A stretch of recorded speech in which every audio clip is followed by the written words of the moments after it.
নমস্কার, সকলকে শুভ সন্ধ্যা। রাষ্ট্রবিজ্ঞান চর্চা কেন্দ্রের পক্ষ থেকে আজকে আমরা আবারও চলে এসেছি রিসার্চ ম্যাথোডোলজির উপর একটি বিশেষ আলোচনা সভা নিয়ে। আজকে আমাদের সাথে আছেন প্রফেসর অনিল কুমার বিশ্বাস মহাশয়, department of political science, Bardhaman university.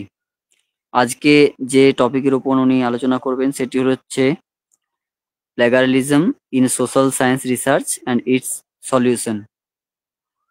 আমি স্যারকে অনুরোধ করব আজকের আলোচনাটি শুরু করার জন্য। ধন্যবাদ। শুভ সন্ধ্যা সকলকে। প্রকাশ আমার যে বিষয়ে বলার সেটা বলে দিয়েছে। ওটা আমি প্রথমে বলিনি যে একটা টাইটেল ঠিক করতে হয় কিছু বলতে গেলে, সেজন্য আমি সেভাবে করেছি যে plagiarism in social science research and its solution. আমরা যারা গবেষণার সঙ্গে যুক্ত বা গবেষণার সঙ্গে যুক্ত হতে চাইছি, গবেষণার সঙ্গে যুক্ত রয়েছি, আমরা সবসময় যেটা করি, বিষয়টা হচ্ছে যে গবেষণা কিভাবে করব, সেই বিষয়টাকে নিয়ে আমরা বেশি চর্চা করি, সেই বিষয়টাকে নিয়ে আমরা আলোচনা করি, এবং আমার গবেষণাকে কিভাবে এগিয়ে নিয়ে যাওয়া যায় সেই বিষয়টাকে নিয়ে আমরা চর্চা করে থাকি। এবার তার সঙ্গে সঙ্গে এটি এমন একটি বিষয়, আমি যে বিষয়টার উপরে আজকে আলোকপাত করতে চাইছি, খুব দেখি এই সময়ের মধ্যে যতটা আলোকপাত করা যায়, সেটা হচ্ছে আমরা গবেষণা করতে গিয়ে কি কি সতর্কতামূলক ব্যবস্থা অবলম্বন করা প্রয়োজন, সেই জায়গাগুলো আমি আইডেন্টিফাই করতে, যেমন আমরা কোথায় অন্যায় করে থাকি গবেষণা করতে গিয়ে, বা আমরা কোথায় গবেষণা করতে গিয়ে গবেষণার কারচুপির জায়গাগুলো, সেই জায়গাগুলোকে আমি কিছু আইডেন্টিফাই করার চেষ্টা করছি, এবং অতি অবশ্যই যে সেইগুলো আমরা মিনিমাইজ করতে পারি কিভাবে, সেগুলো থেকে কি সলিউশনের উপায় রয়েছে, সেই জায়গাগুলো আলোচনা করব আমার এই আলোচনার মধ্য দিয়ে। এবার প্রথমেই বলি যে আমি এখানটায় প্লেগিয়ারিজম ইন সোশ্যাল সায়েন্স রিসার্চ রেখেছি। হয়তো এটা অনেকের মনের মধ্যে প্রশ্ন হতে পারে যে আমরা সোশ্যাল সায়েন্স রিসার্চেই কি শুধু প্লেগিয়ারিজম থাকে? যে কোনো গবেষণাতেই কিন্তু প্লেগিয়ারিজম রয়েছে। মানে এমন নয় যে সমাজবিজ্ঞান গবেষণায়, সমাজ বিজ্ঞানের চর্চার ক্ষেত্রেই প্লেগারিজম হয়, অন্য কোথাও হয় না। সেটা সমাজ বিজ্ঞান হোক, প্রাকৃতিক বিজ্ঞান হোক, সাহিত্য বিজ্ঞান হোক, সব জায়গাতেই, স্থপতি বিজ্ঞান হোক, চিকিৎসা বিজ্ঞান, সব জায়গাতেই এই সমস্যাটা আজকে সারা বিশ্ব জুড়ে মারাত্মক ভাবে দেখা দিয়েছে। এবং খুব ইন্টারেস্টিংলি একটা কথা বলে রাখি যে এর সঙ্গে অনলাইন, মানে যেটা আমরা এখন যে অনলাইন যে মাধ্যমে আমরা যে পড়াশোনার যে সুযোগ যেমন আমরা পেয়ে থাকি, এইটার কিন্তু অনেকটা আবার এই বিষয়টাকে বাড়িয়ে দিচ্ছে। তো যা আমি সোশ্যাল সায়েন্স রিসার্চ রাখছি এই জন্যই, কারণ আমি সমাজ বিজ্ঞানের ছাত্র। আমার আলোচনা সমাজ বিজ্ঞানের দৃষ্টিকোণ থেকে হবে, সেটাই স্বাভাবিক, সেজন্য আমি সমাজ বিজ্ঞান কথাটি এখানে লিখেছি। এবার প্রথমে বলি প্লেগারিজম।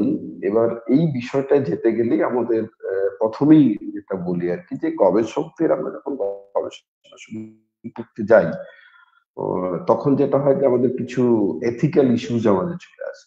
হ্যাঁ, আমাদের কিছু নৈতিক বিষয় চলে আসে, যেগুলো যারা আমরা পিএইচডি তে যুক্ত, বা যারা আমরা কোনো প্রজেক্টের কাজে যুক্ত, বা আমরা লেখালেখি করি, গবেষণা আমাদের কিছু নৈতিক দায়বদ্ধতা থেকে যায়। সেই নৈতিক দায়বদ্ধতাগুলো মানে সাধারণত আমরা আমাদের ক্লাসে আমাদের যারা আমাদেরকে গাইড করে থাকেন তাদের কাছ থেকে সেই পরামর্শগুলো আমরা পেয়ে থাকি। এবার এই নৈতিক যে দায়িত্ব, আমি সেগুলো এখানটায় আলোচনায় যাচ্ছি না, মানে আমি নেগেটিভ দিকটায় যেতে চাইছি, যে নৈতিক দায়িত্বের বাইরে যে ব্যাপারগুলো রয়েছে, সেখানটায় মানে অনৈতিক যদি হয় আর কি, তো অনৈতিক হওয়ার যে বিষয়গুলো, সেগুলোর মধ্যে বেশ কয়েকটা বিষয় হতে পারে। একটা হতে পারে আমরা ফ্যাব্রিকেশন হতে পারে, যেটাকে আমরা জালিয়াতি বলে থাকি সরাসরি বাংলায়। তারপরে হচ্ছে ফলসিফিকেশন, বিকৃতিকরণ করা হয়। আরেকটা যেটা হচ্ছে প্লেগিয়ারিজম, যেটা এখন খুব চর্চিত বিষয়। প্লেগিয়ারিজমের বাংলাটা খুব কি বলবো, একজ্যাক্ট হবে কিনা, মানে এটাকে এভাবে ডিকশনারি দেখায় রচনা চুরি। হ্যাঁ, তার মানে একটা জিনিস স্পষ্ট, যেটা হচ্ছে plagiarism, that means one kind of cheating. মানে আমরা চুরি করাকে এখানে বোঝাচ্ছি। তো আমার প্লাগিয়ারিজম নেই আমার আলোচনার বিষয়। এবার এইখানটায় এটা বলছে যে তাহলে প্লাগিয়ারিজম কি? যদি এই প্রশ্নটায় আসে যে রচনা চুরি যদি আমি বলি তাকে বাংলায়, তাহলে সেই রচনা চুরি বিষয়টা কি?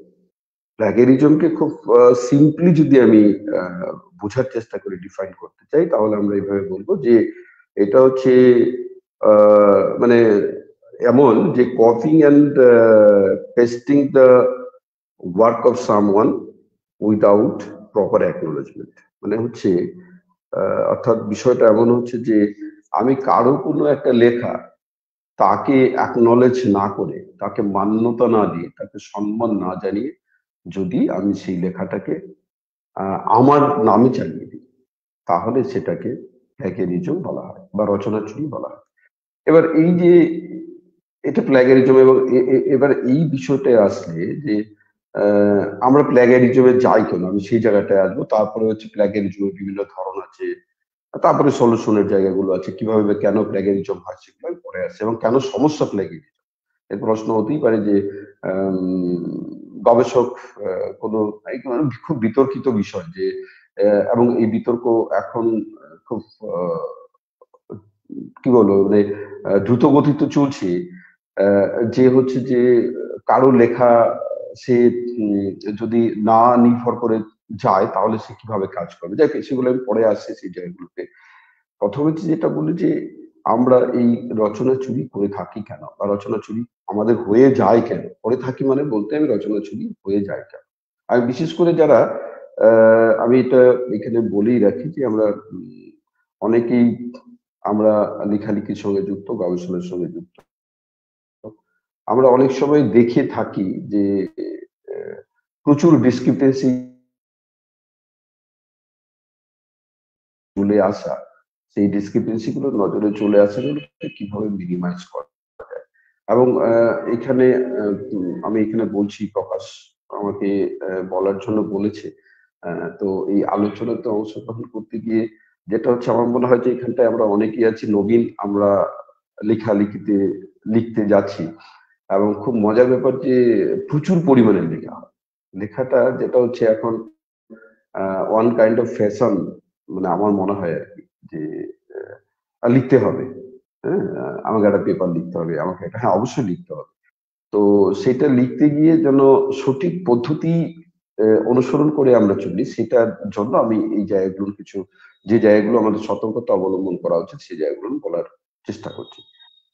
প্রথমত যে ওই যে কারণগুলো আমি বলার চেষ্টা করছি, যে আমরা এই যে এই প্ল্যাগারিজম বা রচনা চুরি কারণসমূহ, কেন আমরা রচনা করে থাকি। প্রথমত যেটা হয় যে খুব সিম্পল যেটা কারণ, সেটা হচ্ছে আমরা অনেকেই অসতর্কতা বশত, না জেনে আমরা হচ্ছে রচনা চুরি করে থাকি।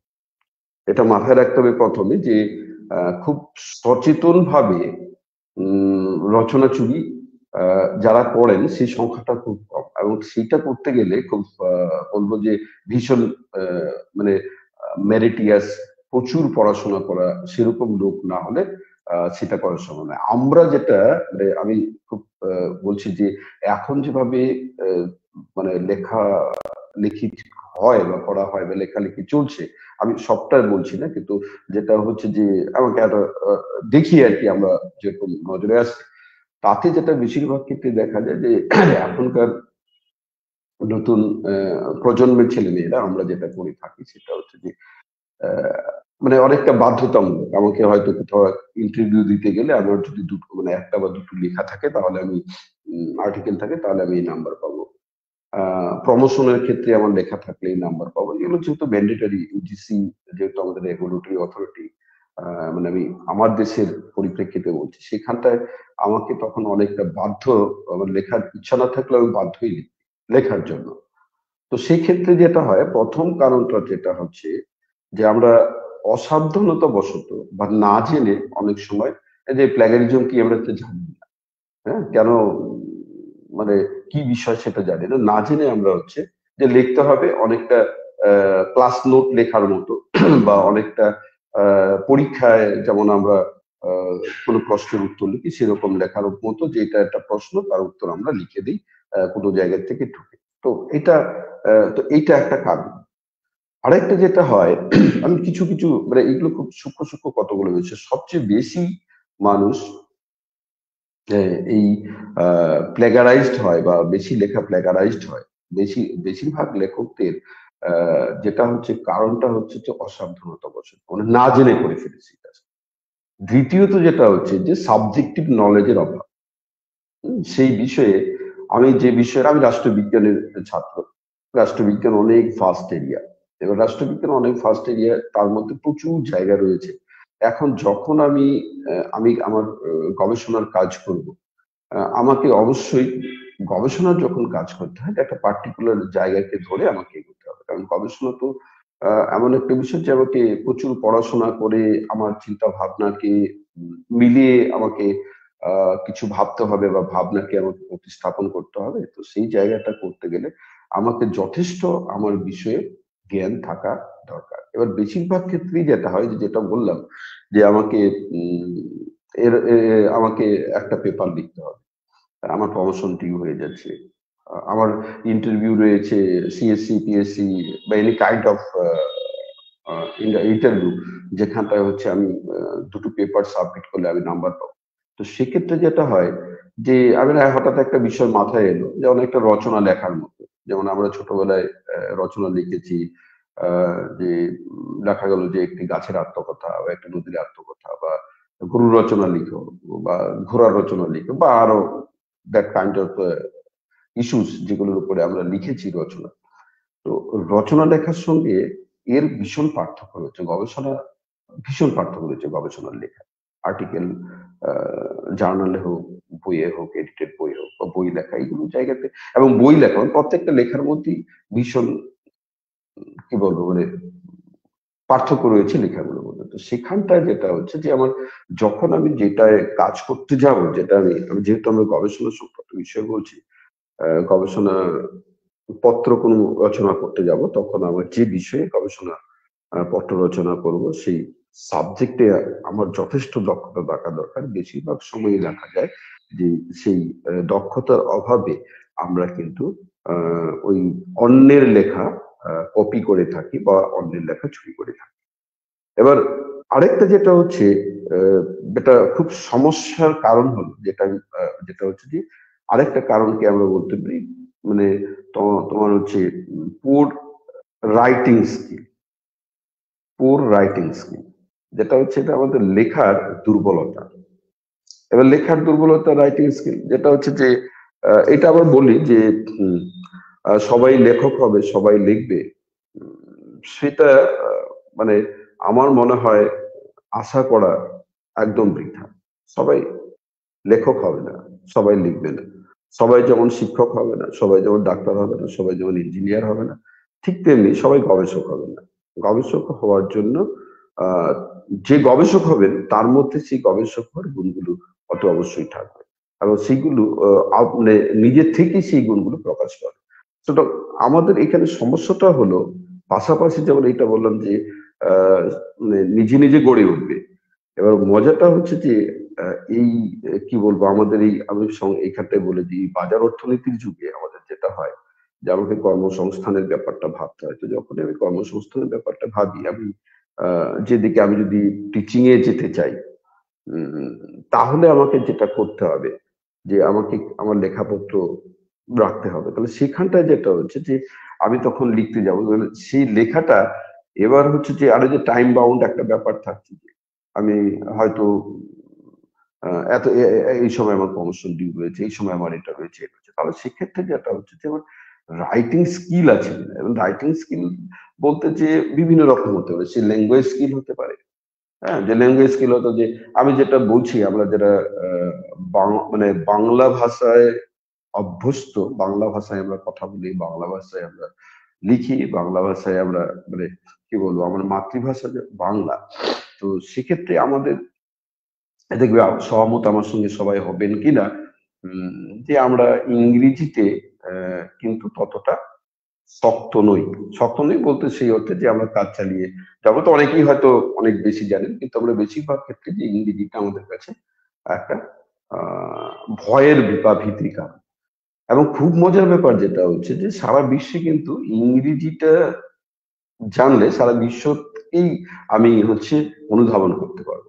আর যদি বাংলা আরে মানে আমি যদি ইংরেজিটা না জানি তাহলে কিন্তু আমার যেটা হচ্ছে সেই সব জায়গায় রিচ করা আমার পক্ষে সম্ভব হচ্ছে না।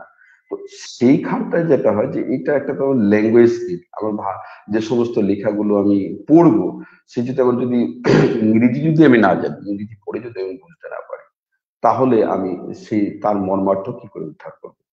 সেগুলো কারণ রয়েছে।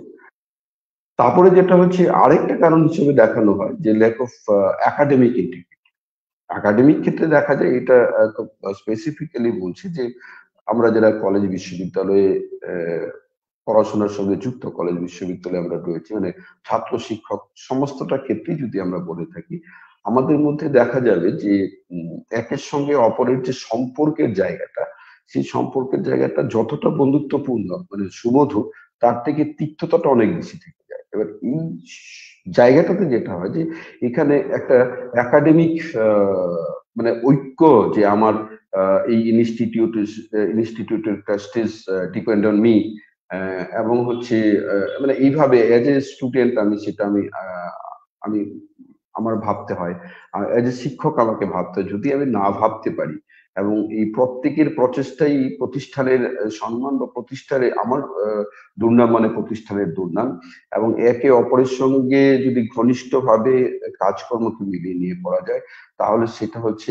ইন্টিগ্রিটি। আর এক্ষেত্রে বেশিরভাগ ক্ষেত্রেই দেখা যায় যে আমাদের মধ্যে ওই একাডেমিক ইন্টিগ্রিটিটা থাকে না। যার ফলে যেটা হচ্ছে যে যদি কেউ দেখা গেল অন্যায় পথে সে কাজ করছে, গবেষণার কাজে দেখা গেল সে কোথাও একটু আহ অন্যায় পথ আশ্রয় করছে, যদি কারো নজরে আসে, হয়তো তার স্কলার নয় বা তার আম, বন্ধু নয় বা তার খুব ঘনিষ্ঠ নয় বলে তিনি হয়তো সতর্ক করলেন না, তিনি হয়তো নজরে পড়লেন। আবার অনেক সময় হয় যে যেটা হচ্ছে যে হয়তো সে তাকে কেউ একজন গেল তাকে ভয় পাইয়ে যে না এই করিস না, এই করলে এই হবে, হয়তো পদ্ধতিতে বললো না, তাকে ভীষণ ভাবে ভীতু করে দিল। তো এইগুলো বিভিন্ন আহ, যে ওই ল্যাক অফ একাডেমিক ইন্টিগ্রিটি, সেটাও একটা কারণ হয়ে দাঁড়ায়। আরেকটা যেটা হয় যে অনেক সময় যেটা হয় যেটা হচ্ছে আমরা যে কি বলবো প্লেগারিজম থেকে মুক্ত থাকার জন্য আমাদের যে পদ্ধতি সেটা হচ্ছে সাইটেশন পদ্ধতিগুলো। আমি পরে আসছি ডিটেলসে সেখানটায়। সাইটেশন পদ্ধতি, বিভিন্ন টুলস রয়েছে সেগুলো ব্যবহার করা। তো সেক্ষেত্রগুলো সম্পর্কে আমাদের আনঅ্যাওয়ারনেস থাকা, মানে আমরা কিভাবে সাইট করব, মানে আমি কখন আমার লেখাটা প্লেগারাইজড হবে না। এই যে সাইটেশনের যে ব্যাপারগুলো, এই সাইটেশনের যে পদ্ধতিগুলো, সেইগুলো সম্পর্কে আমার মনে হয় আমরা যারা মানে ওই লেখালেখি করব বা লেখালেখি করি, সেই জায়গাগুলোতে খুব বেশি একটা নজর দিই না। কিন্তু citation is very important parameter of a research writing. সাইটেশনটা কিন্তু ভীষণভাবে আমি বারবারই আমি অনেকবারই হয় এই প্ল্যাটফর্মেও মানে কিছু সময় বলেছি, বারবারই যেটা বলি যে বেশিরভাগ ক্ষেত্রে দেখা যায় যে আমাদের যখন কোনো রিসার্চ প্রপোজাল বা রিসার্চ আর্টিকেল বা লেখাপত্র কোথাও মানে প্রকাশিত হতে হচ্ছে না বা বাধা পেয়ে যাচ্ছে বা কোথাও অ্যাপ্রুভাল পাচ্ছে না, ম্যাক্সিমাম ক্ষেত্রে কিন্তু সেটা হচ্ছে due to lack of proper citation. এই প্রপার সাইটেশনটা একটা ভীষণ ইম্পর্টেন্ট ইস্যু। সাইটেশন ঠিকঠাক না থাকলে কিন্তু আহ, মানে প্ল্যাগারিস্ট হবে বা আর এবং এই প্ল্যাগারিজম থাকা মানে হচ্ছে সেই লেখাটি হচ্ছে বাতিল হয়ে যাওয়ার একটা জায়গায় থাকে। তাহলে এই যে এইভাবে যেটা দেখা যায়, আরো বিভিন্ন কারণ রয়েছে।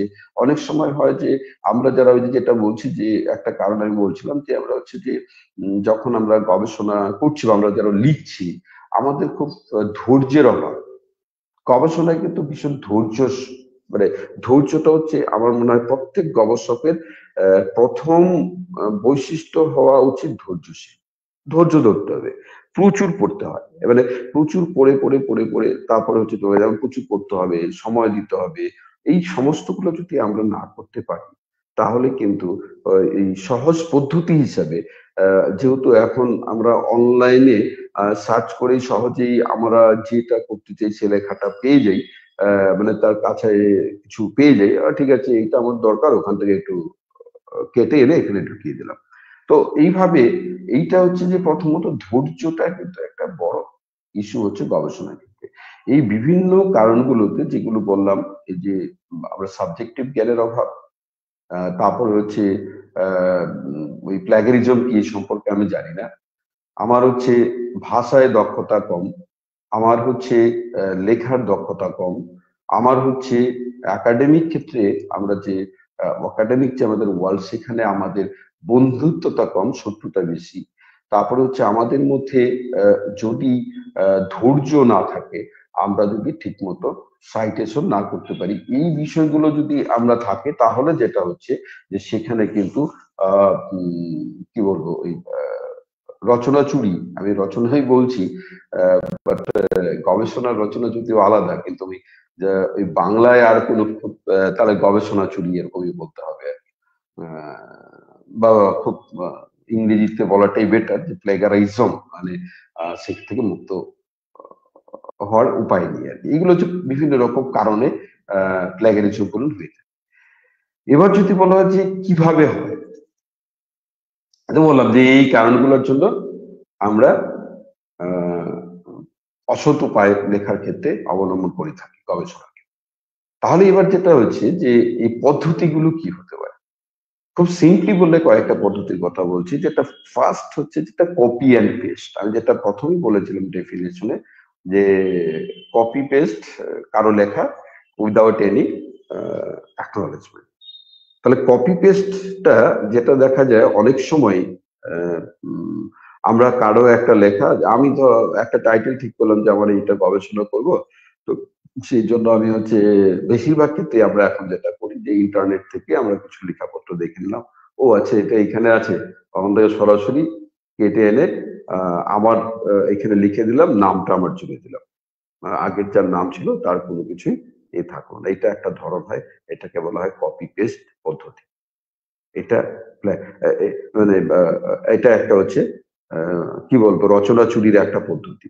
মানে কেউ, আমি কাউকে অবলম্বন করতে বলছি না, মানে এইগুলো মাথায় রাখবে, এইগুলো কেউ করবে না, সেইগুলো এইগুলো জন্যই আমি কথাগুলো বলছি যে ডাইরেক্ট কপি পেস্ট করবে না। আমি পরে আসছি যে কিভাবে আমরা তাহলে আমাদের লেখা লিখবো, সেগুলো আমি সলিউশনে বলবো। নেক্সট হচ্ছে সিনোনমি রিপ্লেসমেন্ট। এবার সিনোনমি রিপ্লেসমেন্ট আমরা অনেক সময় হয়তো আমরা এমন করে থাকি যে ঠিক আছে সরাসরি লিখলাম না, যে লেখাটা আছে সেই লেখাটার কিছু শব্দ অর্থ পাল্টে দিলাম, মানে সিনোনমাস শব্দ ব্যবহার করে নিলাম, সমার্থক কিছু শব্দ ব্যবহার করে সেটাকে কিছুটা পাল্টে দিয়ে আমার মতো করে লিখলাম। সেটা কিন্তু একটা ধরন, মানে এইটাও একটা এক ধরনের চুরি, যে তোমার সিনোনিমও করা যাবে না। কপি পেস্ট যেমন অন্যায়, ঠিক তেমনি হচ্ছে কিছু শব্দকে বদলে দিয়ে নিজের শব্দ জুড়ে দিয়ে লেখা, সেটাও অন্যায়। আরেকটা হচ্ছে ম্যানুয়াল প্যারাফ্রেজ। ম্যানুয়াল প্যারাফ্রেজটা কি, সেটা ম্যানুয়াল প্যারাফ্রেজটা হচ্ছে এটাও একটা ধরন। ম্যানুয়াল প্যারাফ্রেজ হচ্ছে যে আমি একজনের লেখা পড়লাম, লেখাটা পড়ে লেখার অর্থটা বুঝলাম, বুঝে তারপরে সেটাকে আমি আমার নামে লিখে দিলাম, সেটা আমার ভাষায় আমি লিখে দিলাম, সেটাও করা চলবে না, সেটাও কিন্তু অপরাধ গবেষণার ক্ষেত্রে। এটাকে ম্যানুয়াল প্যারাফ্রেজিং। আরেকটা হচ্ছে ট্রান্সলেশনাল, ট্রান্সলেশনাল মানে ট্রান্সলেশন করা আর কি, মানে অনুবাদ করা। এবার যেটা হচ্ছে যে ওই যেটা বললাম যে পৃথিবীতে প্রচুর ভাষা রয়েছে, অনেক ভাষায় মানে কাজকর্ম হয়। তো এই যে এত ভাষায় কাজকর্ম হচ্ছে, তার মধ্যে লিডিং ভাষা হচ্ছে ইংরেজি। সারা বিশ্বে আহ সবচেয়ে বেশি কাজকর্ম হয় আহ ইংরেজি ভাষায়। এবার তার পাশাপাশি এবার হচ্ছে বাংলা ভাষা রয়েছে, উড়িয়া ভাষা রয়েছে, হিব্রু ভাষা রয়েছে, উর্দু রয়েছে, মালয়ালম রয়েছে, আরো বিভিন্ন দেশের বিভিন্ন রকম ভাষা রয়েছে। এবার আমি কি করলাম, ধরে নিলাম যে খুব একটা আননোন একটা ভাষা, হ্যাঁ অল্প পরিচিত একটা ভাষায় একটা লেখা বেরিয়েছে, সেই লেখাটাকে আমি ইংরেজিতে অনুবাদ করে চালিয়ে দিলাম। হ্যাঁ, তাহলে এটাও কিন্তু চুরি হলো। চুরি হলো মানে মারাত্মক চুরি হলো। মানে বেশিরভাগ ক্ষেত্রে এটা হয়। যেটা হচ্ছে খুব মজার বিষয় হচ্ছে যে অনেকে যেটা হচ্ছে যে ঠিক আছে এমফিল বা পিএইচডি করছি। যদিও এখন এমফিল বন্ধ হয়ে গেছে, পিএইচডি করছি। বা হয়তো আমি একটা আর্টিকেল লিখছি, বাংলায় লিখবো। ঠিক আছে, ইংরেজি থেকে অনুবাদ করে দিলাম, কনভার্টারে ফেললাম, সে এটা বাংলা করে দিল। আমি সেই বাংলাটাকে আমার মতো করে লিখে দিলাম। কিন্তু এটা কিন্তু আহ, ভীষণ ভীষণ মানে বা মারাত্মক অপরাধ লেখা চুরির একটা পদ্ধতি হিসাবে ট্রান্সলেশনও করা যাবে না। তাহলে এইগুলো হচ্ছে মেথড, মানে যে কি বলবো মানে পদ্ধতিতে হচ্ছে আহ, রচনা চুরি বা লেখা চুরি হয়ে থাকে। এই কয়েকটা আমি বললাম, আরো অনেক আছে, আমি এই কয়েকটা বললাম। একটা হয়তো কপি পেস্ট করা, আরেকটা হয় হচ্ছে সিনোনমি ওয়ার্ড, মানে ওয়ার্ড কিছু চেঞ্জ করে সমার্থক শব্দ ব্যবহার করে করে দেওয়া। আরেকটা যেটা হতে পারে যে প্যারাফ্রেজিং, দ্যাট মিনস হচ্ছে যে কারো একটা লেখাকে পড়ে আমার মতো করে আমার ভাষায় তো ওনার ভাবনাটাকে লিখে দেওয়া উইদাউট এনি কি বলবো মানে অ্যাকনলেজমেন্ট। নেক্সট হচ্ছে যে কোনো অনুবাদ করে, মানে ইংরেজি থাকলে বাংলায়, বাংলায় থাকলে ইংরেজিতে, হিন্দি থাকলে উর্দুতে, উর্দু থাকলে সংস্কৃতে, এনি কাইন্ড অফ কি বলবো বঙ্গানুবাদ করে আমি যখন লিখে দেবো এইগুলো। এবার এইটা হলো পদ্ধতি। এবার বলছে যে কত ধরনের প্ল্যাগারিজম হতে পারে, যদিও এই ধরন এবং পদ্ধতি দুটোর মধ্যে যে খুব বেশি পার্থক্য তা নয়, তবু বেসিক কিছু জায়গা অবশ্যই পার্থক্য আছে। আমি ধরন যদি আমি বলি যে কত ধরন ভাবে প্ল্যাগারিজম বা চুরি হতে পারে, একটা হতে পারে ডাইরেক্ট প্ল্যাগারিজম। ওই যেটা বললাম copy and paste is a direct plagiarism, দুটো সিনোনিমাস প্রায়। সেটা কি সরাসরি টুকে দিলাম, আমার একটা 2,500 ওয়ার্ডের একটা আর্টিকেল লিখতে হবে, যেটা খুব আমি মানে কিছু মনে করবে না, আমি আহ, মানে তুমি করে বলছি এই জন্য যে যারা খুব নতুন প্রজন্মের যারা মানে লেখালেখিতে আসছে, অনেক সময় দেখা যায় যে ওই যে কোনো যেমন একটা বই একটা লিখে হবে। আর এখন খুব মজার ব্যাপারটা হয়ে গেছে, প্রচুর পাবলিশার্স আছে যাদেরকে হচ্ছে তারা টাকা দিলে হচ্ছে বই ছেপে দেয়। তো বিভিন্ন কাইন্ড অফ কি বলবো ওদের পলিসি রয়েছে যে তুমি একটা লেখা দিলে যেমন খুশি হলো, কেউ একজন এডিট করে দিল, সেক্ষেত্রে কি আছে কোনো নেই, হয়তো যে লিখছে সে হচ্ছে 10 জায়গার থেকে টুকে এনে একটা লেখা তৈরি করে। তো সরাসরি টুকে লেখা এইটা একটা কিন্তু ধরন, যেটা হচ্ছে ডাইরেক্ট লেখারিজম বলছে। এটা পরে করা যাবে না, কেন করা যাবে না আমি বলছি যে এগুলো সবগুলি কিন্তু অন্যায়, এবং অন্যায়ের শাস্তি কি সেগুলো পরে নিয়ে আসছে। নেক্সট আরেকটা হচ্ছে যে প্যারাফ্রেজিং প্ল্যাগারিজম, যেটা আমি ওইখানে বললাম, ম্যানুয়াল প্যারাফ্রেজ করা। প্যারাফ্রেজিং প্ল্যাগারিজম হচ্ছে যে কারো একটা লেখা সামান্য পরিবর্তন করে, ওই তো বিভিন্ন সিনোনমি চেঞ্জ করে, অর্থ পরিবর্তন করে, ভাষান্তর করে, বা কোনোভাবে সেটাকে হচ্ছে নিজের মতো করে লিখে দেওয়া। তাহলে এইটা এক ধরনের হচ্ছে যে সামান্য পরিবর্তন করে লেখাটাও এক ধরনের অন্যায়, এবং এইটা কিন্তু বেশি ক্ষেত্রে হয়ে থাকে। প্রথমটা যেমন বললাম সরাসরি টুকে দেওয়া, এরা না জেনে না বুঝে করে। আর সামান্য পরিবর্তন করে যারা করে, এরা অনেকটা জানে যে এটা প্ল্যাগারিজম, প্ল্যাগারিজমটা হয়তো জানে, কিন্তু তারপরেও করতে হবে, সেই জন্য হচ্ছে এটা করে থাকে। আরেকটা যেটা হচ্ছে বলা হয় mosaic plagiarism. What is mosaic plagiarism? Mosaic plagiarism হচ্ছে যে আমি অনেক ধরনের, ওই যেটা আমরা বলি না লিটারেচার রিভিউ, যারা পিএইচডি এমফিল করতে গেলেই একটা ফার্স্ট টাস্ক থাকে, যেটা হচ্ছে যে প্রচুর লিটারেচার রিভিউ করো। এবার হচ্ছে কাজের ধরন অনুযায়ী লিটারেচার রিভিউ করতে বলা হয়। এবার এখানটা যেটা হচ্ছে যে মোজাইক প্লেগারিজমটা হচ্ছে এমন যে তোমাকে লিটারেচার রিভিউ করতে বলা হয়েছে সেই সম্পর্কে জ্ঞান অর্জনের জন্য, যে তুমি তোমার জায়গাটা এস্টাবলিশ করতে পারছো না, গ্যাপ তৈরি করতে পারছো না। কিন্তু তুমি যদি এমন করো যে অনেকজনের লেখা পড়লাম, পড়ে তারপর হচ্ছে তাদের ভাবনাগুলো নিলাম, সেই ভাবনাগুলোকে আমি নিজের মতো করে উপস্থাপন করে দিলাম আমার মতো, তাহলে সেটাকে বলা হয় মোজাইক প্লাগারিজম। হ্যাঁ, মানে অনেকটা মোজাইক করার মতো আর কি, মানে সিমেন্টেড করার মতো আর কি, যেটা হচ্ছে যে আমি 4 জনের 5 জনের লেখা পড়লাম, লেখা পড়ে এবার ভাবনাগুলো নিলাম, ভাবনাগুলো নিয়ে আমার ভাবনাটাকে জুড়ে দিলাম, জুড়ে দিয়ে হচ্ছে সেখানটায় আমি উপস্থাপন করে দিলাম, সেটাও কিন্তু প্লাগারিজম। হ্যাঁ, তাহলে এটা হচ্ছে মোজাইক প্ল্যাগারিজম। আরেকটা হয়, মানে যেটা আমরা মানে খুব মানে এটা অসত্য বা অনেকের সময় প্রশ্ন হতে পারে এটা কেন হবে, যেটা সেলফ প্ল্যাগারিজম। যে আমি হয়তো দেখা গেলো আমি একটা আর্টিকেল লিখেছি 2 বছর আগে, এখন আমি আবার হচ্ছে সেই লেখাটাই আমি আবার একটা আর্টিকেল লিখতে গেছি, সেখানে ওখান থেকে লেখা এনে এখানে জুড়ে দিলাম। আমি বলতেই পারি আমার লেখা আমার এখানে জুড়েছি, শুধু আমার অন্যায় কোথায়?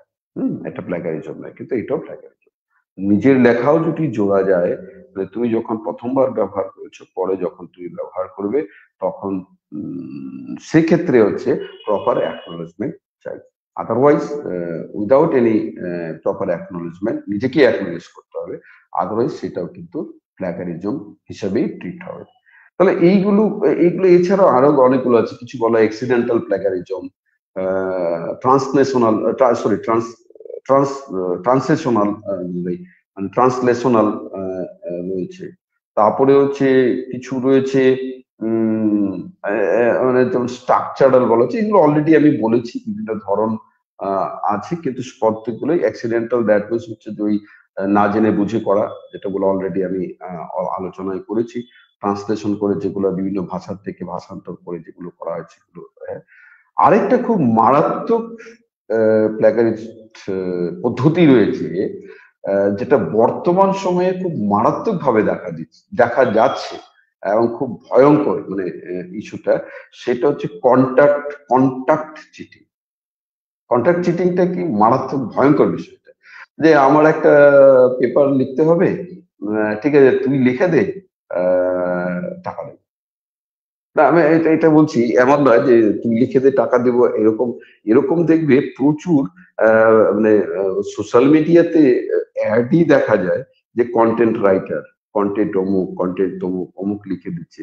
এবং খুব মজার ব্যাপার যেটা হচ্ছে, প্রচুর মানে কেউ স্বীকার করবে কি করবে না, কিন্তু আমার যেটা হচ্ছে মনে হয়, এবং আহ, কিছু কিছু এভিডেন্স এরকম পাওয়া যায় যে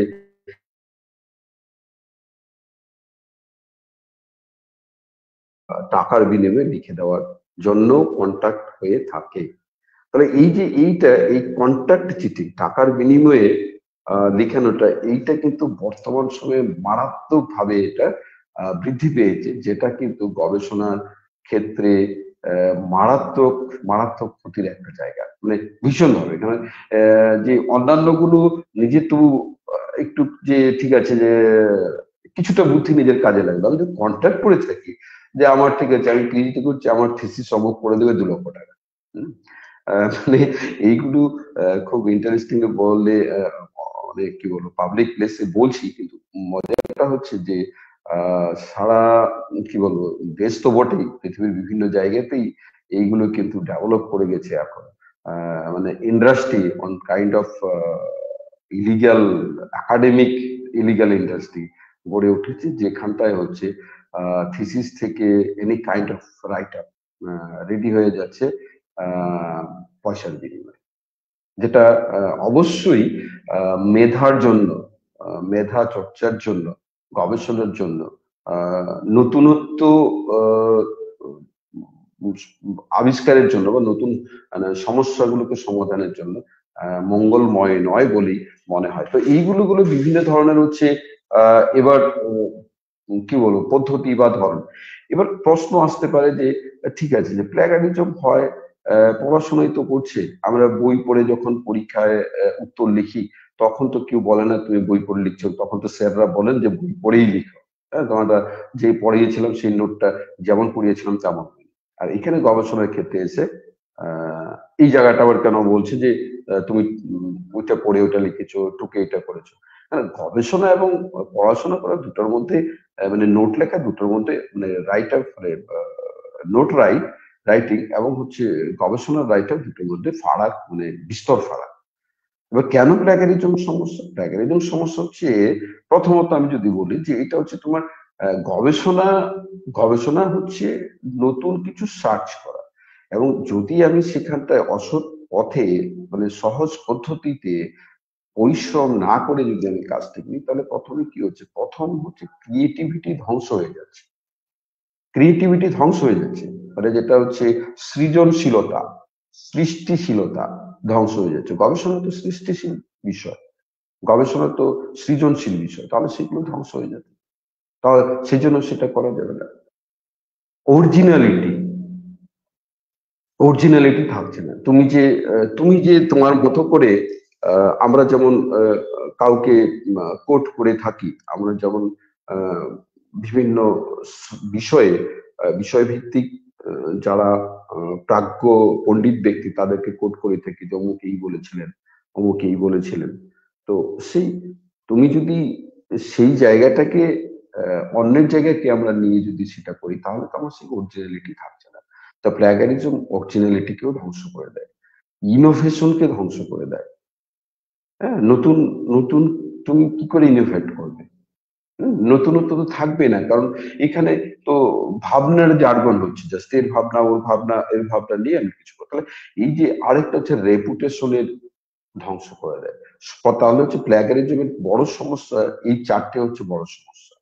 প্রথম, মানে আরো অনেক আছে, আমি মানে মানে এই চারটাই পার্টিকুলার তাই না, আমি বলছি যে এই চারটি মাথায় রাখতে হবে। ক্রিয়েটিভিটি ধ্বংস করছে, অরিজিনালিটি ধ্বংস করছে, ইনোভেশন ধ্বংস করছে, রেপুটেশন ধ্বংস করছে। এই জন্য আমরা আহ লেখা যখন আমরা লিখবো, গবেষণা আমরা যখন করব, তখন আমরা কিছু সতর্কতামূলক ব্যবস্থা অবলম্বন করব। আমরা রিসার্চ যে এথিক্স রয়েছে, রিসার্চ এথিক্স কে অক্ষরে অক্ষরে অনুসরণ করার চেষ্টা করব। তাহলে হচ্ছে আমাদের এই সমস্যাগুলো থেকে মুক্তি পেতে পারি। এবার যদি বলে যে সলিউশনের উপায় কি, আমি আমার টাইটেলে রেখেছিলাম এই সলিউশন। এবং খুব মজার ব্যাপার যেটা খুব সহজেই এক কথায় যে এটি সলিউশনের উপর এই করে ফেলো, এই করে হবে, এই হবে। এবার কিছু তার পদ্ধতি রয়েছে, যে প্রথমত যখন আমরা গবেষণা করি বা আমরা লেখালেখি করি, আমরা কিন্তু নিজেরাই বলে থাকি যে লিটারেচার রিভিউ করার কথা, মানে পূর্ব যত পূর্বে যত ওই রিলেটেড কাজ হয়েছে সেগুলোকে একটা, সেখানে একটা জার্নি করা, মানে সেটাকে একবার স্টাডি করা। তাহলে সেখানটায় তারপরে আবার আমরা বলছি যে না, ওখান থেকে এই নেওয়া যাবে না, এই নেওয়া যাবে না, এই করা যাবে না, এই করা যাবে না, করলে সেটা হচ্ছে অসৎ পথ, হচ্ছে সেখানটা হচ্ছে গবেষণার এথিক্যাল ইস্যুস হয়ে যাচ্ছে, সেটা একটা, সেখানে ক্রিয়েটিভিটি অরিজিনালিটি সেগুলো ধ্বংস হয়ে যাচ্ছে। তাহলে আমরা কি করব? এখানে বলা হচ্ছে যে উম, আমরা প্ল্যাগারিজম থেকে মুক্তি পেতে পারি যদি আমরা মানে কিছু পথ অবলম্বন করি। সেরকম কি কি পথ অবলম্বন হতে পারে? যে আমরা হয়তো কারো লেখা নিলাম, তাহলে তাকে প্রপার আমার হচ্ছে অ্যাকনোলেজ করতে হবে এবং মাথায় রাখতে হবে যে 4 লাইনের বেশি যদি তুমি কারো লেখা সরাসরি নাও, তাহলে সেটা হচ্ছে উইদিন কোট রাখতে হবে। 4 লাইনের বেশি লেখা যদি তুমি তোমার কোনো লেখাতে ব্যবহার করো, এবং কেন ব্যবহার করবে মাথায় রাখতে হবে যে তার কিন্তু যুক্তিযুক্ত হতে হবে। এমনি আমি ওনারটা দিয়ে লিখে দিলাম তা নয়, যে আমার লেখাটাকে আমার যুক্তিটাকে এস্টাবলিশ করার জন্য আমি হচ্ছে কারো আর্গুমেন্টকে আমি হচ্ছে সাইট করতে পারি।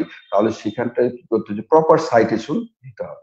প্রপার সাইটেশন হচ্ছে যেটা বললাম যে তাকে অ্যাকনোলেজ করতে হবে, এবং যেটা হচ্ছে উইদিন কোর্টে রাখতে হবে, এবং এই যেটা হচ্ছে ইনটেক্সট রেফারেন্স, ইনটেক্সট রেফারেন্স, হ্যাঁ, যেটা হচ্ছে যে তুমি যখন কোর্স শেষ হলো তারপরে উইদিন ব্র্যাকেট বিভিন্ন পদ্ধতি রয়েছে, বিভিন্ন পদ্ধতির মধ্যে এমএলএ পদ্ধতি রয়েছে, হার্ভার্ড স্টাইল রয়েছে, এপিএ স্টাইল রয়েছে, তারপর হচ্ছে চিকাগো স্টাইল রয়েছে। আমরা যেরকম যেখানে আমরা যেভাবে যেরকম কাজ করছি, আমাদের সুপারভাইজাররা স্যাররা যেভাবে বলবেন সেইভাবে আমরা হচ্ছে সেই পদ্ধতি অনুসরণ করে আমরা ইনটেক্সট সাইটেশন করতে হবে। তাহলে যেটা হচ্ছে এখানটায় কিন্তু হচ্ছে যে তোমার লেখাটা প্ল্যাগারিজম হবে না। তাহলে কিন্তু মাথায় রাখতে হবে যে প্ল্যাগারিজম হবে না বা রচনা চুরি বলা হবে না কখন, যখন আমি যদি কারো লেখা নিতে হয়, সেই লেখাটাকে প্রপার হচ্ছে তাকে অ্যাকনোলেজ করে, সেই রাইটারকে অ্যাকনোলেজ করতে হবে, এবং সেটা হচ্ছে উইদিন কোট রাখতে হবে। যদি সেটা 4 লাইনের বেশি হয়, অতি অবশ্যই উইদিন কোটের মধ্যে রাখা দরকার। আরেকটা যেটা হচ্ছে যে প্যারাফ্রেজিং এর কথা বলছিলাম যে একটা ধরন। এবার প্যারাফ্রেজিং থেকে তুমি কি করা যেতে পারে? এবার হচ্ছে অনেক সময় যেটা হয় যে ওই প্যারাফ্রেজিংটাই যেটা হচ্ছে যে অনেকের যে সংক্ষিপ্ত সার তুমি করছো কারো লেখা, সেই সংক্ষিপ্ত সার করার সময় খেয়াল রাখা উচিত যে আহ, উনি যে অর্থটা বলেছেন তার লেখার মধ্যে সেইটা যেন হুবহু সেই অর্থই থাকে। বেশিরভাগ ক্ষেত্রে আমি সমস্যার ক্ষেত্রে বলেছিলাম যে ল্যাঙ্গুয়েজ রাইটিং স্কিল এগুলো আমাদের যদি দুর্বল থাকে তাহলে হচ্ছে এই সমস্যাগুলো হয়। হ্যাঁ, যে আমরা যখন গবেষণায় যাব তখন আমাকে অবশ্যই রাইটিং স্কিল এবং হচ্ছে ল্যাঙ্গুয়েজ স্কিল দুটোকেই সমানভাবে বাড়াতে হবে এবং খুব চৌখস হতে হবে। কারণ হচ্ছে এই রাইটিং স্কিল এবং হচ্ছে ল্যাঙ্গুয়েজ স্কিল এই দুটা কিন্তু সহযোগিতা করবে আমি কারো লেখাকে যখন আমি সংক্ষিপ্ত আকারে নিয়ে আসছি, মানে উনি যে বক্তব্য রেখেছেন সেই বক্তব্যটাই যেন হুবহু হুবহু একই থাকে, এমন যেন না হয় উনি যা বলতে চাইছেন তুমি যখন উপস্থাপন করছো সেটা কিন্তু আহ অন্য অর্থ দাঁড়িয়ে যায়। এটা অনেক ক্ষেত্রেই দেখা যায়, মানে আমি নিজের ক্ষেত্রেও আমি আহ আহ দেখেছি এক দুই জায়গায় যে আমি যা বলতে চাইছি যিনি প্রেজেন্ট করেছেন সেকেন্ড টাইম সেটা হচ্ছে দেখা যাচ্ছে অর্থটা ঠিক আমি যা বলছিলাম তা নয়। হ্যাঁ, তো এই এই জায়গাটা কিন্তু এবং অতি অবশ্যই সাইটেশন কিন্তু থাকবে। প্রত্যেকটা যেগুলো বলছি প্রত্যেকটা ক্ষেত্রে কিন্তু ইনটেক্সট সাইটেশনের জায়গা থাকবে, যে সংক্ষিপ্ত সার হলেও তার কিন্তু সাইটেশন দেওয়া থাকবে। তারপর হচ্ছে তথ্যের উৎস সূত্র, তুমি কোথা থেকে তথ্য নিচ্ছ সেই উৎস সূত্র কিন্তু ঠিকঠাক দেওয়া, ওই সাইটেশন ঠিক যে আমি অমুক রাইটারের অমুক বই কোথায়, যেমন আমরা করি আর কি ইনটেক্সটে সাইটেশন দেওয়া এবং শেষে হচ্ছে বিবলিওগ্রাফিতে বা রেফারেন্স পার্টে আবার আমরা হচ্ছে সেটা দেওয়া। আর হ্যাঁ, ওই যেটা হচ্ছে যে তুমি যদি প্যারাফ্রেজ পড়ো, প্যারাফ্রেজিং যেটা আমরা বললাম প্যারাফ্রেজ করা অন্যায়, প্যারাফ্রেজ করে তুমি যদি প্রপার সাইটেশন দাও তাহলে প্যারাফ্রেজ করা যেতে পারে, কিন্তু হচ্ছে যে সেই প্যারাফ্রেজিং এর সময় যেটা হচ্ছে তোমার ভাষার দক্ষতা থাকা দরকার।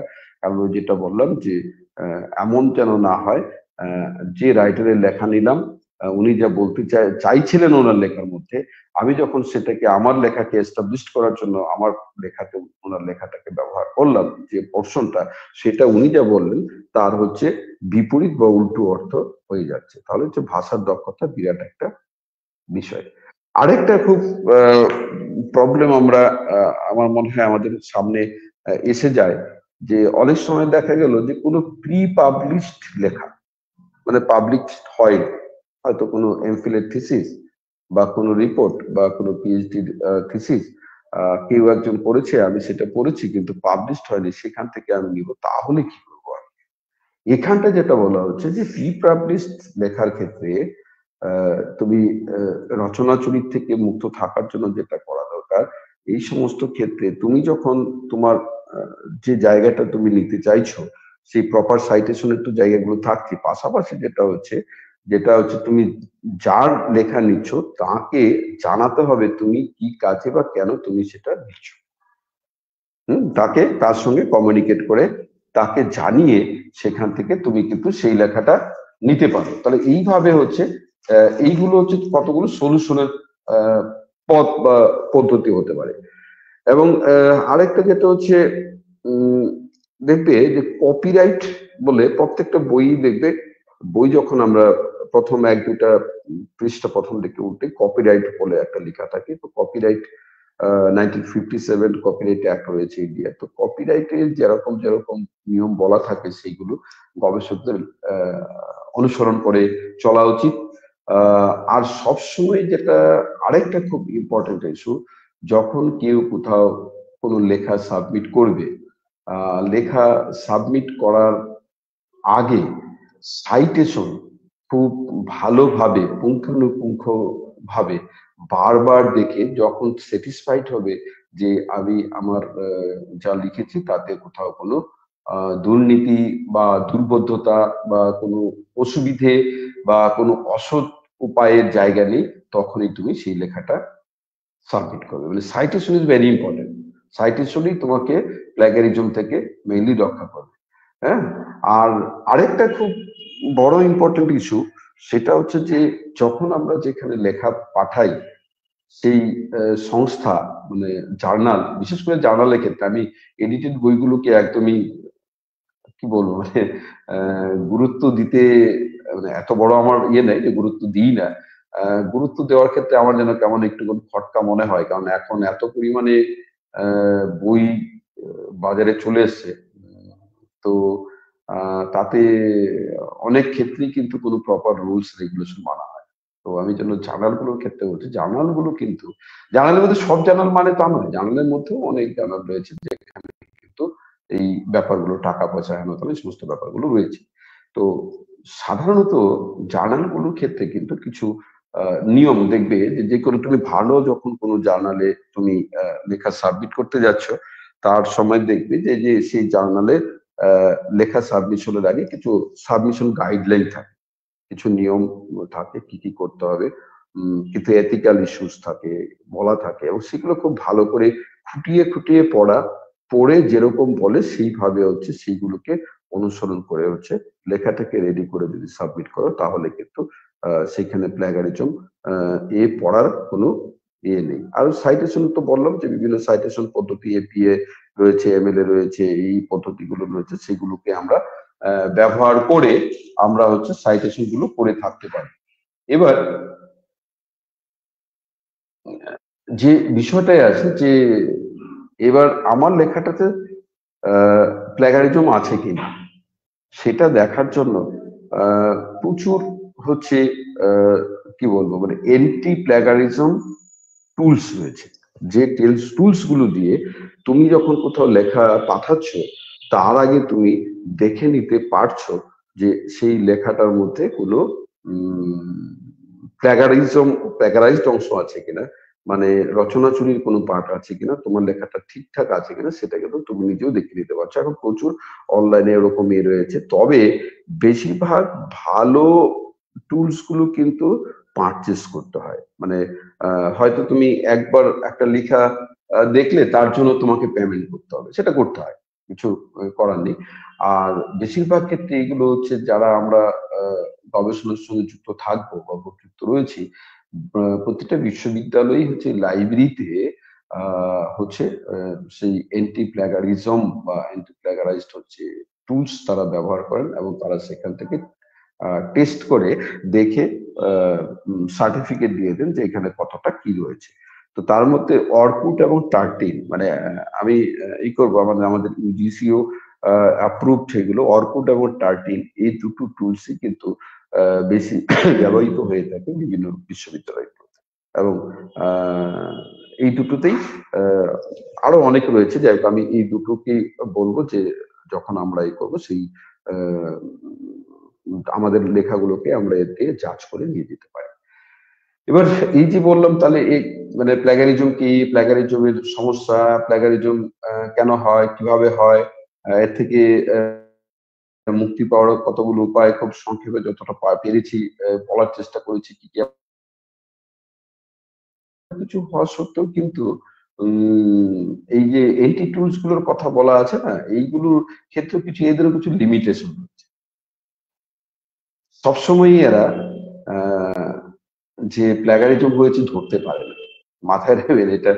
আবার একটু অন্যরকম হয়ে যাচ্ছে, বলছি যে মানে সেলফ কন্ট্রাডিক্টরি হয়ে যাচ্ছে যে বিষয়টা হচ্ছে যদি কোনো লেখা অনলাইন না হয় তাহলে কিন্তু কি বলবো মানে কেউ যদি যে লেখা থেকে নিচ্ছে সেই লেখাটা যদি অনলাইনে না থাকে তাহলে কিন্তু মানে ওই অ্যান্টি প্ল্যাগারাইজ টুল সেটা ধরতে পারবে না। তাহলে এইটা এইটা কিন্তু আবার হচ্ছে একটা বড় হচ্ছে আহ কি বলবো মানে বড় সমস্যা এন্টি প্ল্যাগারাইজড টুলের আর কি। মানে যে প্ল্যাগারিজম তুমি টেস্ট করবে, সেই টেস্ট করতে গিয়ে আহ, দেখা গেল সে যে ওই লেখাটাতে হয়তো কপি করা হয়েছে, কপি পেস্ট হয়েছে, কিন্তু সে ধরতেই পারলো না। ধরতে না পারার কারণে যেটা বললাম যে যে লেখা থেকে নেওয়া হয়েছে সেই লেখাটা যদি অনলাইন ভার্সন না থাকে তাহলে কিন্তু সেটা সে রিড করতে পারবে না। আবার অনেক ভাষাও রিড করতে পারে না। বেশ কিছু ভাষা আছে যে ভাষাগুলো অনেক ধরনের ভাষা আছে যে মানে অনেক ভাষা সেই ভাষাগুলোকে রিড করতে পারেন। এই দুটোকে আরো অনেক কিছু লিমিটেশন রয়েছে, আমি দুটো স্পষ্ট দুটো লিমিটেশন আবার মনে হলো তার জন্য আমি দুটো বললাম যে এন্টি প্ল্যাগারাইজড যে রয়েছে টুলস রয়েছে তার কিন্তু এই দুটো বড় সমস্যার কারণ রয়েছে। এবার আমাদের দেশে যেটা রুলস রয়েছে মানে এই যদি প্ল্যাগারিজম চেকিং এর পর কি শাস্তি বা এই সমস্ত ব্যাপারগুলো রয়েছে, সেখানটা আমাদের দেশের ইউজিসি রুলস অনুযায়ী যেটা হচ্ছে 10%-এর নিচে 10% অব্দি যদি কারো লেখার মধ্যে সিমিলারিটিস থাকে তাহলে সেটাকে কোনো পেনাল্টি দেওয়া হবে না। 10% যদি থাকে থিসিস ডিসাইডেশন এই সমস্তগুলোকে 10 থেকে 40% যদি সিমিলারিটিস থাকে তাহলে হচ্ছে যার লেখা মানে সেই গবেষককে স্কলারকে অ্যালার্ট করে দেওয়া হয় যে তুমি আবার রিভাইজড লেখা দাও, 6 মাস তুমি হচ্ছে সময় পাবে, 6 মাসের মধ্যে তোমাকে আবার রিভাইজ করে দিতে হবে যে এটাকে 10%-এ আনতে হবে। যদি 40% থেকে 60%-এর মধ্যে থাকে তাহলে সেটাকে বিয়ন্ড 1 ইয়ার্স বলা হয়, যে 1 বছর তাকে সময় দেওয়া হয় যে তুমি 1 বছরের মধ্যে তোমার লেখাটা নেওয়া যাবে না, 1 বছরের মধ্যে সেটাকে আবার রিভাইজ করে দাও। আর 60%-এর বেশি সিমিলারিটিস থাকলে তার রেজিস্ট্রেশন ক্যান্সেল হয়ে যায়। এটা হচ্ছে মানে আমি পিএইচডির ক্ষেত্রে এই জায়গাগুলো রয়েছে। এবার এই শাস্তি কিন্তু প্রচুর বড় শাস্তি রয়েছে, কিছু ইনস্টিটিউশনাল শাস্তি রয়েছে। ইনস্টিটিউশনাল শাস্তিগুলো ইনস্টিটিউশন নির্দিষ্ট করে সেই প্রমোশনের ক্ষেত্রে শিক্ষকদের যদি হয় তাদের কিছু ব্যবস্থা অবলম্বন করে সেই প্রতিষ্ঠান তার মতো করে কিছু ব্যবস্থা অবলম্বন করতে পারে, ডিগ্রেডেশন করিয়ে দিতে পারে, করতে পারে, সেগুলো করতে পারে। পিএইচডি গবেষকদের ক্ষেত্রে যে সমস্যা যেগুলো হয় সেগুলো যে বললাম রেজিস্ট্রেশন ক্যান্সেলের সমস্ত গ্রহণ করতে পারে। এবং আইনগত কিছু রয়েছে যে এমন হয় যে 6 মাসের জেল, বা মানে লিগ্যাল অ্যাকশনের ক্ষেত্রে এরকম বিষয় রয়েছে, 6 মাসের জেল, 3 বছর অব্দি জেল হতে পারে, সেরকম ব্যাপারও কিন্তু রয়েছে। তো সুতরাং মানে আমরা যখন লেখালেখি করব, আমরা যখন গবেষণার করব, তখন হচ্ছে এই মানে কি বলবো, এই অন্যায়ের পথটাকে দূরে রেখে দূর থেকে আমরা হচ্ছে এথিক্স কে ফলো করে করব। আদারওয়াইজ কিন্তু ওই যেটা বললাম যে এই সমস্যাগুলো কিন্তু যে কোনো সময় হওয়ার রয়েছে। তো এবার এইটা হচ্ছে আমি এইখানটায় বলে শেষ করব যে তারপরে আশা করি প্রচুর প্রশ্ন আসবে। মানে আমি যে জায়গায় যে বিষয়টা নিয়ে বললাম, আশা করব যে প্রশ্ন আসারই সম্ভাবনা রয়েছে। প্রশ্ন এলে আমি যথাসাধ্য চেষ্টা করব তার উত্তর দেওয়ার। এবং যেটা হচ্ছে একটা বিষয়ে আমি সবাইকে বলে শেষ করব যে আমরা যারা শুনছি তাতে যারা নতুন আমরা গবেষক রয়েছি, তারা যারা আমরা এই বিষয়টা এতটা সচেতন নই, আমরা যখন গবেষণার কাজ করব আমরা সেই একটি জার্নাল আর্টিকেল লিখি, একটা বইয়ের চ্যাপ্টার লিখি বা একটি বই লিখি, বা আমরা এডিট করি, পিএইচডি করি বা এমফিল করি, যখন আমরা যে কাজটাই করি না কেন আমরা পুরোপুরি এথিক্যাল ইস্যুস গুলোকে মেনে আমরা যেন আমাদের লেখাতে কোনো কি বলবো অসৎ উপায় না থাকে, আমরা অসৎ উপায়কে অবলম্বন করব না, সেভাবেই কাজগুলো করব। আমাদের ধৈর্য এবং আমাদের সততা দিয়ে আমরা কাজ করব এবং ইনোভেটিভ কাজ করব, এই বলে সবাইকে সান্ধ্যকালীন ধন্যবাদ জানিয়ে এখানে শেষ করছি। যদি কোনো প্রশ্ন থাকে, তোমাদের আশা করি থাকবে, তাহলে আমি তাতে পার্টিসিপেট করব। ধন্যবাদ।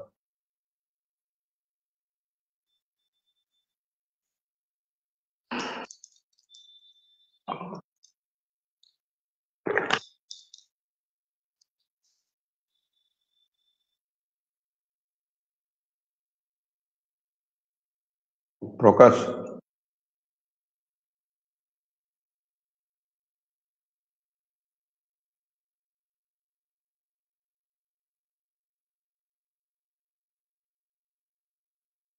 প্রকাশ।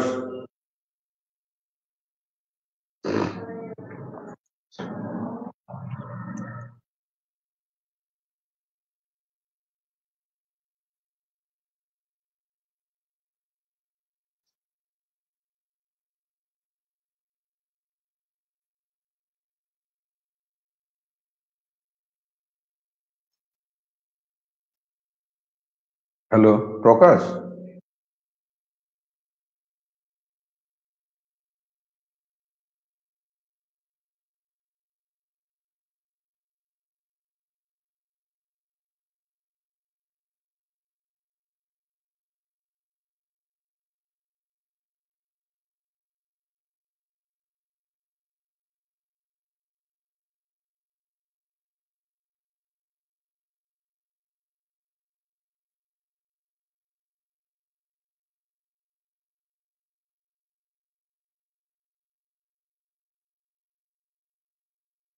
Hello Prakash.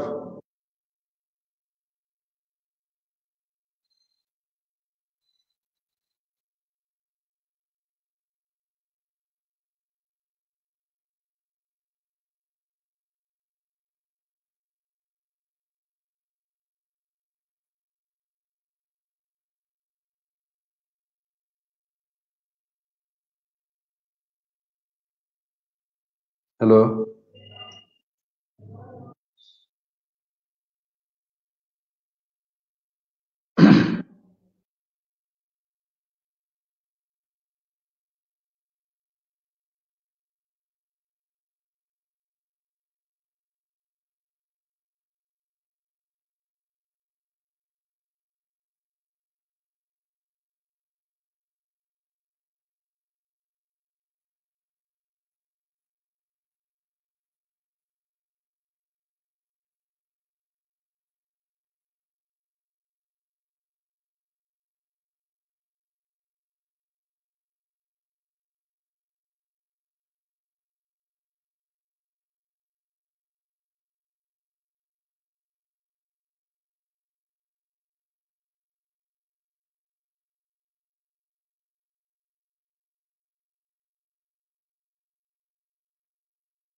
Hello Prakash. Hello.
ভাইকে বলছো কেন ভাই?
হ্যালো।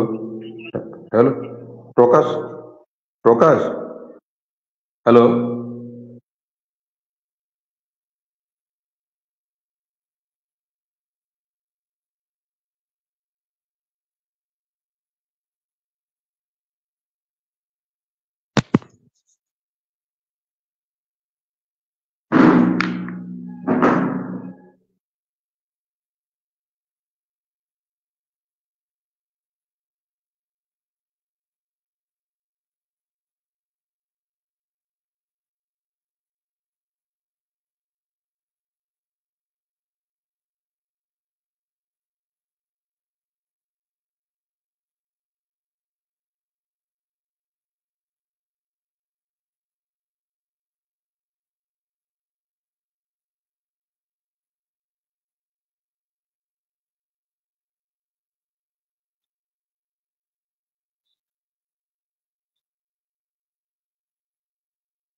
হ্যালো,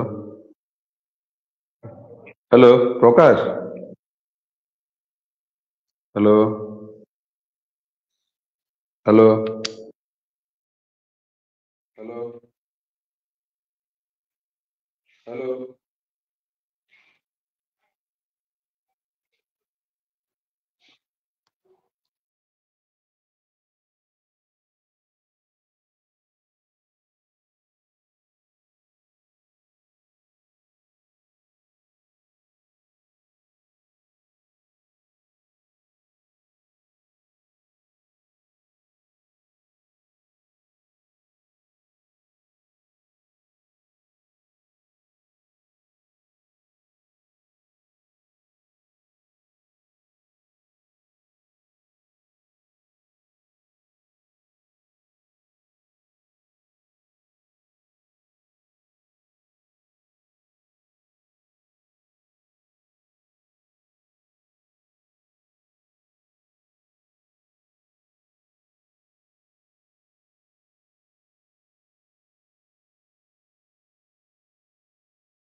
স্যার, একটা প্রশ্ন দেখুন এসেছে, ওটা একটু বলুন। হ্যাঁ, অনেকক্ষণ হলো শেষ করলাম তো। কোথায় ছিলে তুমি?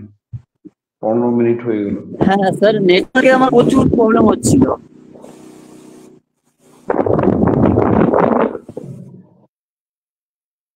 ঠিক আছে, বলো তার প্রশ্ন দেখি কি আছে।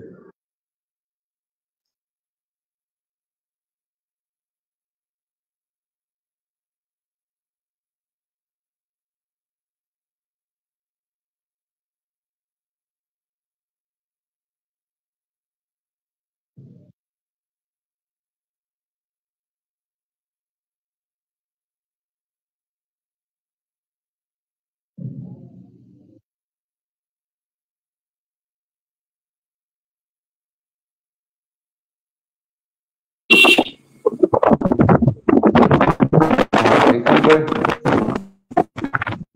কি বিমলেশ মান্না খুব সম্ভবত জানতে চেয়েছে, স্যার লিটারেচার রিভিউতে তো প্ল্যাগারিজম হয়, আপনি কি মনে করেন?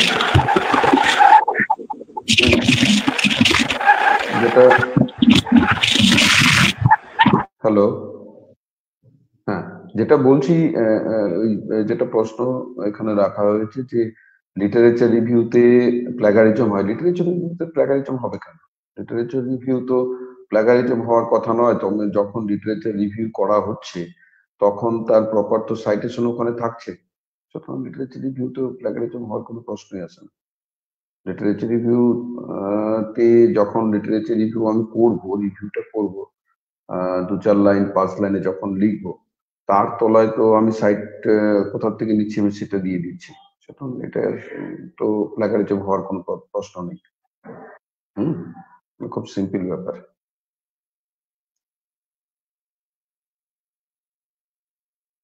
আর কিছু?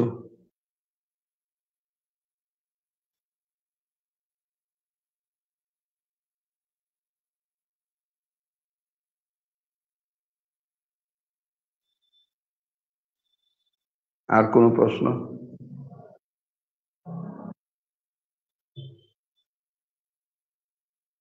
এখানে আর একটা হচ্ছে স্যার, একটা প্রপোজাল বানাতে কতগুলো লিটারেচার রিভিউ করা ইম্পর্টেন্ট?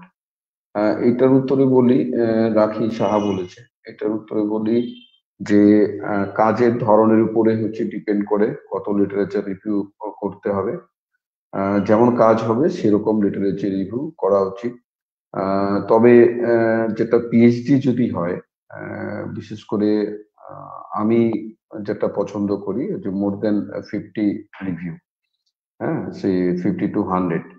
তো সেটা হতে পারে, সেখানে বই থাকবে, জার্নাল থাকবে, হ্যাঁ, সমস্ত জার্নাল আর্টিকেল, বইয়ের আর্টিকেল, মানে বই, হ্যাঁ, এডিটেড বইয়ের আর্টিকেল, বই সমস্ত মিলে হচ্ছে সেটা করা উচিত। এবং এটা কোনো ফিক্স কোনো নিয়ম নেই, কারণ হচ্ছে যে ডিপেন্ড করবে কি ধরনের কাজ করছে। আমি যদি এমন একটা কাজ করি যার হচ্ছে প্রচুর অ্যাভেলেবেল লিটারেচার রয়েছে, তাহলে সেটা হচ্ছে বেশি লিটারেচার রিভিউ হবে। আর যদি এমন কাজ থাকে যেটা হচ্ছে দেখা গেল রিসেন্টলি কোনো প্রজেক্টের ইম্প্যাক্ট স্টাডি বা এই সমস্ত কাজগুলো যদি করতে হয়, তাহলে সেখানটায় হচ্ছে ততটা যেহেতু লিটারেচার পাওয়া যাবে না, সেখানে লিটারেচার রিভিউ কম হবে।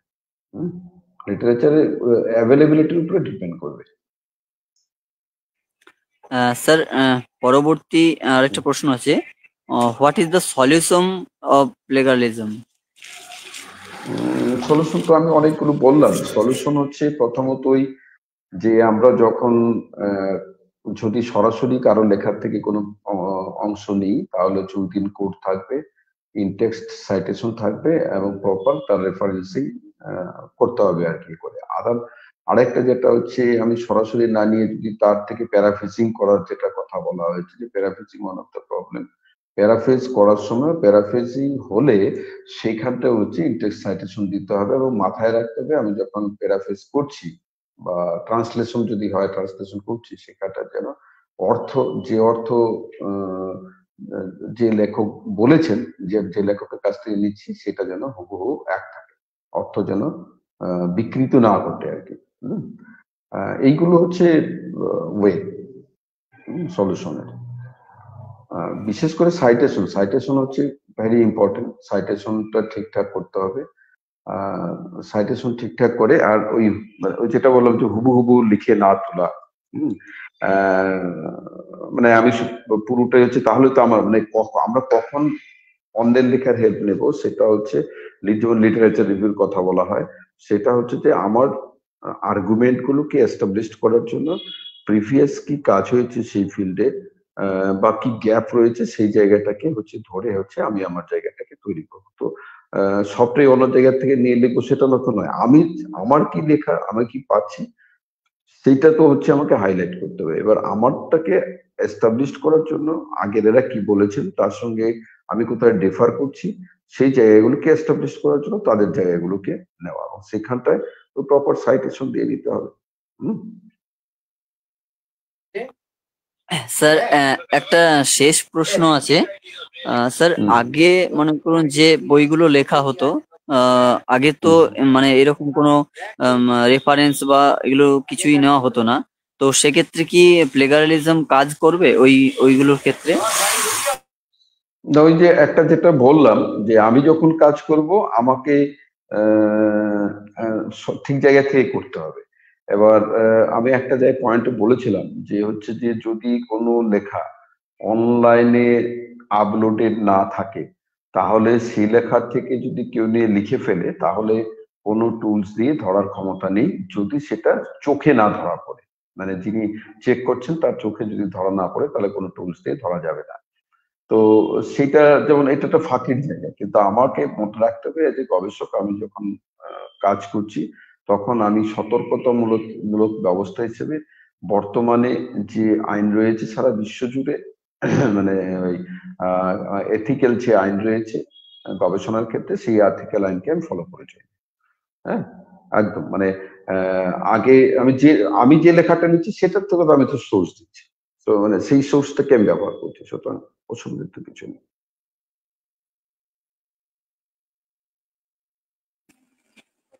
থ্যাংক ইউ স্যার, অসংখ্য ধন্যবাদ। আমার একটু নেটওয়ার্কের প্রবলেমের জন্য অনেকটাই মানে দেরি হয়ে গেল। হ্যাঁ, 15 মিনিট আমি এমনি বসে রয়েছি, আমি কোনোভাবে তোমার সঙ্গে কন্ট্যাক্ট করতে পারছিলাম না। হ্যাঁ হ্যাঁ হ্যাঁ স্যার, আমি বসেছিলাম। হ্যাঁ, হ্যাঁ হ্যাঁ হ্যাঁ, ঠিক আছে। তো প্রথমে আমি ক্ষমা চেয়েছি। তো আজকের আলোচনা আমরা এখানেই শেষ করছি। স্যারকে অসংখ্য ধন্যবাদ, খুব সুন্দরভাবে আজকের আলোচনাটি করেছেন, এবং যারা আজকের আলোচনাটি শুনলেন তাদেরকেও অসংখ্য ধন্যবাদ। আশা করছি এই ক্লাস থেকে অনেক কিছুই আপনারা পাবেন। এটুকু বলেই আজকের আলোচনা আমরা এখানেই শেষ করছি। Thank you sir. সকলকে ধন্যবাদ। Good. সকলকে ধন্যবাদ, শুভ সন্ধ্যা জানিয়ে শেষ করছি। হ্যাঁ, শুভরাত্রি স্যার। লিক করছি, শুভরাত্রি। হ্যাঁ হ্যাঁ হ্যাঁ। তারপর আবার সকালে ক্যাব খেয়ে তারপর